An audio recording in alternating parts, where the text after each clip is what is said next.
Miss ইউনিভার্সের আন্তর্জাতিক মঞ্চে বাংলাদেশের প্রতিনিধিত্ব করেছেন মডেল ও অভিনেত্রী তানজিয়া জামান মিথিলা।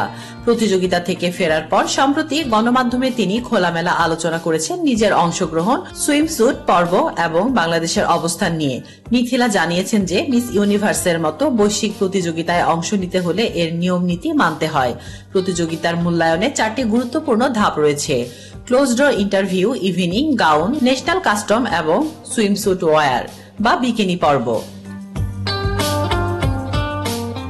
সুইমস্যুট বা বিকিনি পরিধান নিয়ে যে বিতর্ক তৈরি হয়েছে সে প্রসঙ্গেও মিথিলা বলেন, I am the not first person যে বিকিনি পরেছে বাংলাদেশে অনেকেই পরেছে, আমি আগেও পরেছি। এই প্রতিযোগিতায় গিয়ে তিনি কোনোভাবেই বাংলাদেশকে কোনো দিক থেকে কম দেখাতে চাননি বা ছোট করতে চাননি।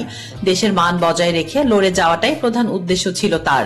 তিনি অনুরাগীদের উদ্দেশ্য করে বলেন, আমার কাছে মনে হয় আপনারা যেভাবে আমাকে ভালোবেসেছেন এবং যেভাবে আমাকে সাপোর্ট দেখিয়েছেন, আমি আপনাদের জন্য উইনার।